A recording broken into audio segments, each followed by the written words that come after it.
he felt like the Steelers were making moves to make moves. So, for instance, they move off a very tall, explosive, high-maintenance receiver after acquiring a tall, explosive, high-maintenance receiver.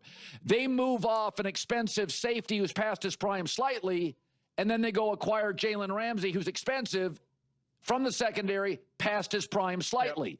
So to me, they're just making moves to make moves. I'd argue today they're less talented, arguably, than maybe a year ago. What are they doing with the latest Jalen Ramsey move?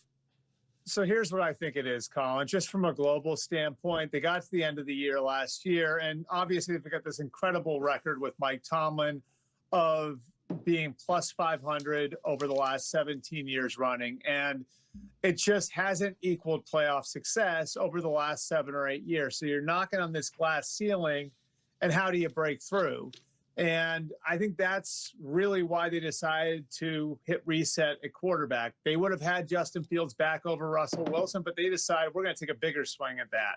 So they looked at Matthew Stafford, they wind up with Aaron Rodgers. And at every one of these positions, it's how can we get a little bit better so this core that we have right now, and I've said this to you over the last few weeks, has the best chance of going and pursuing a championship? How does Cam Hayward have the best chance of pursuing a championship? How does TJ Watt have the best chance of getting over the hump and not being a 9-win team anymore, having a home playoff game, being able to advance when they get there? Like, that's what this is all about. And so I think to some degree, I understand what you're saying about, like, this is maybe activity for activity's sake, and maybe it looks like that.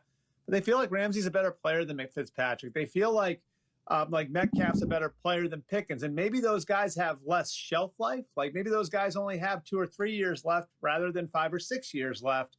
But where they are right now, it was either do this, tread water at 9-10 wins, or reset. And I think they look at it as we weren't going to break through that 9, 10, 11 win ceiling with the group that we had. So let's roll the dice. Let's take a big swing. Let's swing for the fences rather than swing for singles and doubles. And if it works out, great. And if it doesn't, we were going to have to rebuild anyway. Yeah, it is interesting. I mean, there's so many different ways to really kind of take a look at something like this. When these moves kind of first started unfolding, I made a video right away and, reading the comments, and seems like a lot of Steelers fans are actually pretty supportive of the moves that the Steelers are making.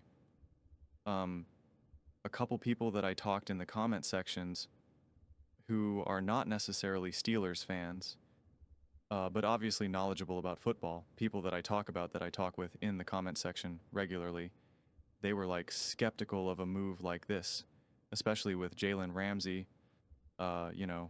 Travis O'Shea kind of aired out, voiced some concerns and whatnot. And I do think defensive players are really hard to evaluate when they're, one, as they're aging, and two, especially when they're playing for a team that's just kind of treading water. Not really that good, bad offense, whatever it may be. It's just like, you're just not going to get the best version of them. And I think it's harder to really see what's the story there, what's actually going on. I personally find that it's easier for me to evaluate offense and all the various ways that you can see something on a good team, on a bad team, good coach, bad coach, great quarterback, bad quarterback, no O-line, great wide receivers, but terrible run game.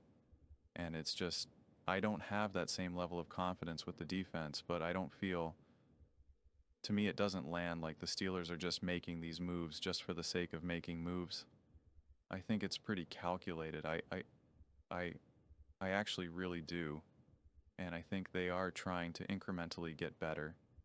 And they're picking maturity. Like you want to say DK is similar to Piggins and whatnot, but it's like, if we're talking about on a spectrum of maturity, DK is closer to that, to mature than, say, Piggins is.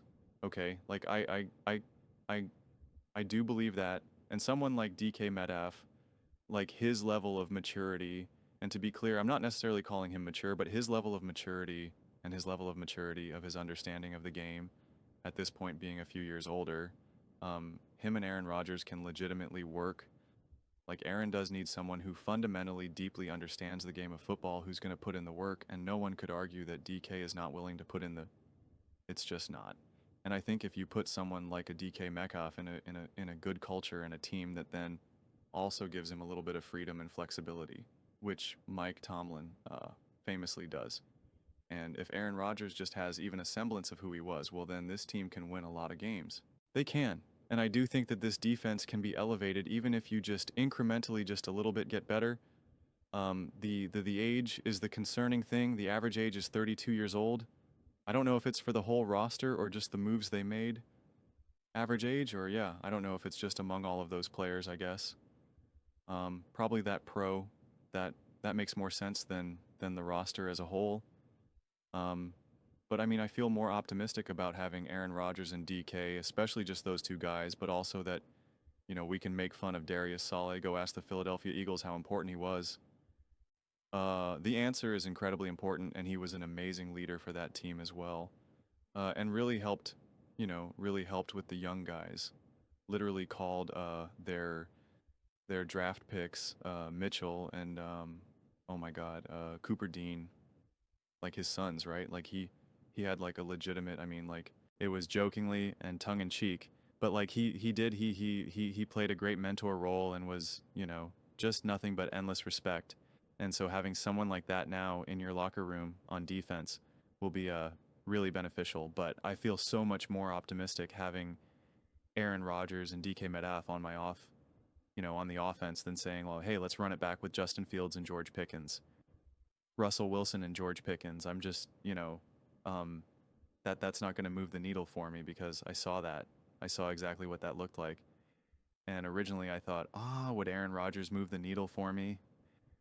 And I'm just like, the more and more I thought about it was like, no, I think Aaron Rodgers has some juice left. I think he has something to prove. I think a year outside of his injury, he's going to be so much better than he was in his first season back from the injury. The man has played football every single year for his entire life, then had to take an entire year off even if he wasn't injured. Just missing an entire season, you're going to be rusty. You're going to have some problems. Not to mention adding, of course, the injury onto it. So I am expecting him to be better. I am expecting him to be a lot better. What exactly does that look like? Again, I don't know, but I do think he will be a lot better. And I do think, especially if he has the feeling that this is his final season, he's going to go all out. He's got an ego, and understandably so, quite frankly. But he's got an ego. He wants to conquer. He wants to win. He wants to go out on top.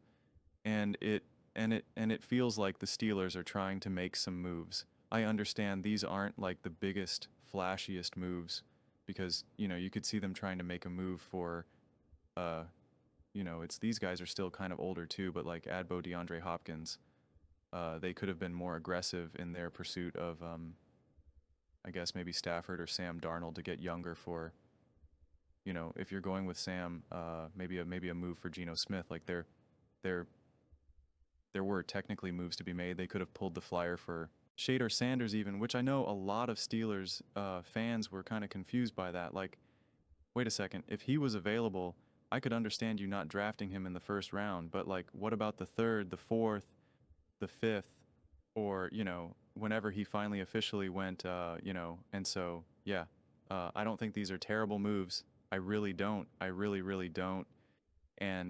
But at the end of the day, it really will come down to Aaron Rodgers more than anything. It really, really will. If he can legitimately play ball still and not give you the sense of like, oh man, that is an old man trying his best to just stay alive out there.